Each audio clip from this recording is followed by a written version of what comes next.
status so we can get the deductions for the citizens. That's going to make it a little bit easier to go. Could we get that from City Council? Could we try? If it were to go into the city inventory as park space, for example. Yeah. That's how it worked in D.C. Mr. Adler, am I just blowing smoke here? It depends on what the use of the property would be, but yes, it could easily be accommodated, if it were to be purchased and then donated or held in reserve by the city as park space, for example. Exactly. And that way it's open for Mr. Adler, any chance?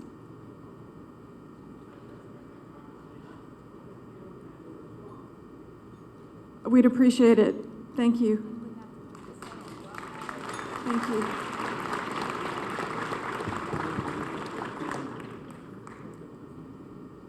Mayor and Mr. Feldman, my name is Patricia Casey, and I thank you both for being here tonight. I have a specific question regarding enforcement, the enforcement mechanism that's agreed to in the settlement and the covenant running with the land. And thank you for including a covenant running with the land that I believe would benefit all of the people who own property around there and are affected. I hope that would be the benefit of it. What is the enforcement mechanism in regard to traffic, or is there any enforcement mechanism in regard to traffic, and how does that relate to the 115 on the traffic study? Thank you. Well, that is all based on the size of the development, and what we can very specifically control is that they build the project in accordance with the terms that were negotiated, and that anyone who purchases the property would have to do the same thing. So once it's built, though, is there anything we can do about increased traffic? Is there any mechanism in the settlement agreement for any kind of enforcement if the traffic is not the increase that's predicted, if it's above and beyond that, which is what we all anticipate will happen? Well, I suspect that the city itself would look at possible options in terms of traffic control devices, or some kind of alternatives to lessen the impact of the traffic. I don't expect that the developer is going to be able to do anything at that point in time. The burden would be on the city to try and do something. Is there something we can do at this point to include in the settlement some kind of provision to protect us for increased traffic? Well, the only way we're going to know about increased traffic is once this project is built and it's fully occupied. I have no earthly idea when that's going to be. I suspect it's going to be quite some time before it's built. And I have no idea when we would reach a point where we'd know what the full impact is. And I couldn't imagine any way to then downsize the project once it's built and fully occupied. But the city would do whatever it could at that point in time to try and lessen the impact of the traffic. Thank you. That kind of sums up what the problem is. I don't disagree. Excuse me. My name's Ron Walsh, and I live in Southampton. I have a question specifically related to the intrusion from this project during the course of construction. And firsthand experience tells me that the gentleman that was at the beginning of this line that talked in some detail about the impact of this project on a day-to-day basis during the course of construction on our neighborhood, and he understated it. I believe the head of the engineering department said there are ordinances that the city can rely on that will at least somewhat mitigate this intrusion. My question is, have any authority under these ordinances already been granted? Or have any representations been made during the course of the settlement negotiations that they would receive?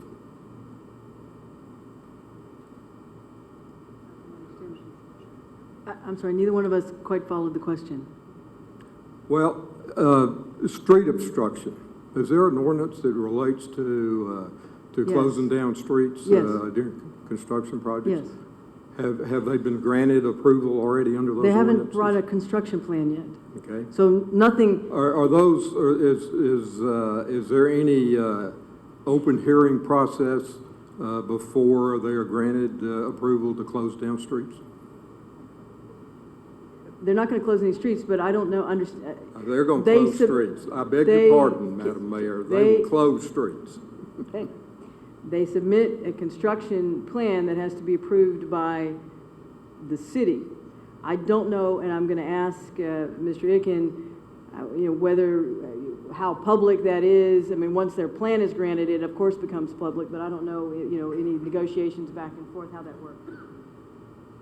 City has an ordinance for any lane closures or things that have to be approved by a traffic and transportation. I don't foresee any lane closures being permitted as part of this construction process.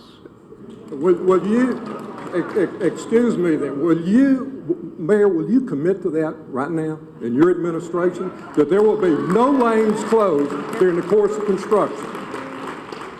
We have no interest in making this project easy for them.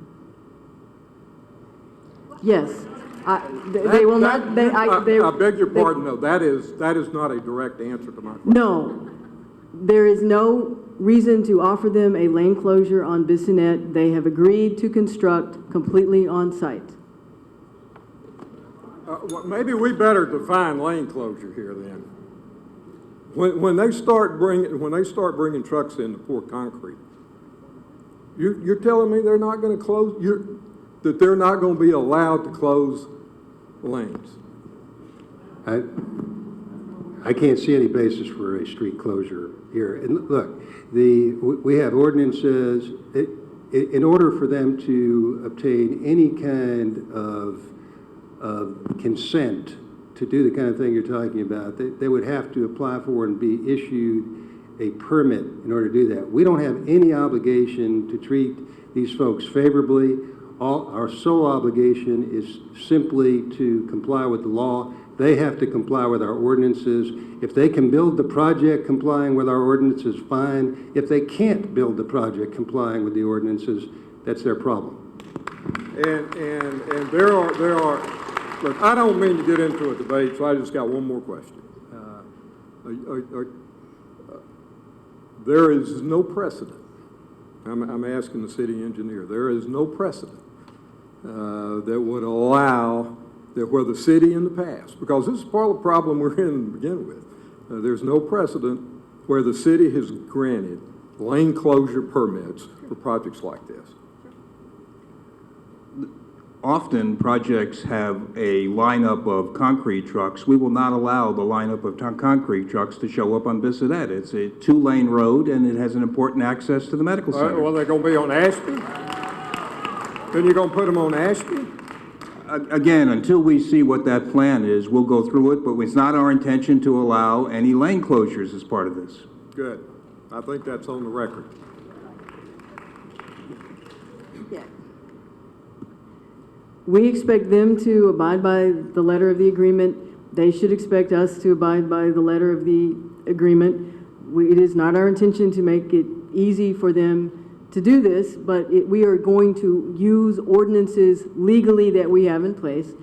And yeah, it'll be a very difficult construction site, as was pointed out earlier. Good afternoon. I'm Michael Clark. My wife and I live directly across the street on Bissonnette from the proposed Ashby Highrise. I have one question, but before I do, I'd like to respond to Mr. Adler, who strongly supports property rights. It's my understanding that property rights is a two-way street. No pun intended here. Yeah, it's common law. It's part of common law from the days in England when a person that owned property could not be prevented from developing it or improving it as they saw fit. But it's also part of common law that an adjoining property should not be hurt in the process. We have a room full of people that are being hurt by somebody profiting to their own benefit. So that's all I got to say. It's a two-way street.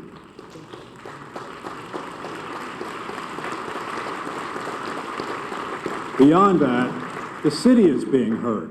The city is being hurt by property taxes, as somebody brought up, the loss of property taxes. And I do not believe that this property is going to add 200 units. We have adjoining, nearby properties that are going to add 1,100 plus units, and that's not going to increase traffic on Bissonnette. It's already congested on Bissonnette. We live there. We see it every day. It's impossible to believe that people are not going to go to the medical center or going to go to the village or travel up and down Bissonnette. It's a ridiculous concept to say that this traffic study that was done years ago was accurate and says it has no impact on Bissonnette. Okay. My question is, is there any change in circumstances by which this situation can be renegotiated? In other words, is there anything is there no limit to the hurt that the city could suffer, no limit to the hurt that the citizens can suffer that would stop this project? Or is it just, they have the right to do it no matter what happens to the rest of the community? Is that right? That's my question. That's how I would characterize it, and I would characterize it that they have the right to do it, and at this point, no matter what hurt comes to the community, and frankly, I don't think they care. They don't care. Well, we've lived in a city where the developers have made the regulations, have bought the regulations over the years, and we've sat by and watched it happen, and now we're paying for it. Would not disagree with that. We have the church for 15 more minutes. I'm happy to take the conversation out to the synagogue, excuse me. Happy to take the conversation out to the parking lot in a nice way, if someone wants to.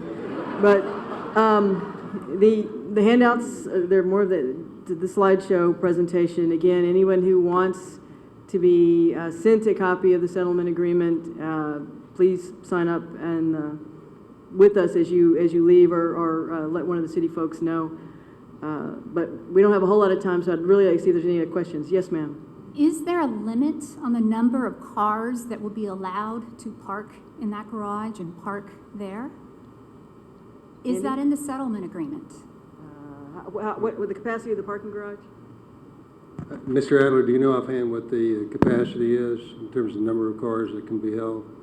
I mean, they have to meet certain requirements in terms of the spaces they have available based on the number of units that are being constructed, but I don't know what the ratio is. That is something that is prescribed. And can you put that into the settlement agreement? Because if you figure that it's based on our existing codes. I'll have to get back to you what. I would like what an that is. answer. I have children who live in this neighborhood, as many of us do. Yes, ma'am. And I'll if have you to anticipate get back with that you have these, let's say, 2-car household, that's a lot of cars. And then if you figure they have guests that come to visit them, that's a lot of cars coming into our neighborhood at non-peak hours as well as peak hours. That's not just the people traveling back and forth through the neighborhood. And if you think people will use bikes when it's sweltering heat and that's a way to reduce traffic, I really think you might want to buy property. The bikes and the shuttles were not used to offset traffic. We did the settlement based on the number of units and calculated from that, by standard calculations, the number of trips. The shuttle, the bikes and so forth, those were things that we were trying to think of anything we could do to put into the settlement, all of which the developer agreed to. My question, though, is can you add that into the settlement, that the number of cars that people will be able to own and park will be limited in that settlement agreement? So if you want to rent a condo or an apartment, in that settlement, you can only have 1 car. Could they agree to that? Yes. Could we enforce that absent their agreement? No, because as we have indicated all evening, they have to be treated equally It's a under our settlement, ordinances. ma'am. It's a settlement. Yes, ma'am. So if they and- agree and- to it, it's okay. Yes, ma'am, and I just agreed with you. That is something I can't imagine why they would, but it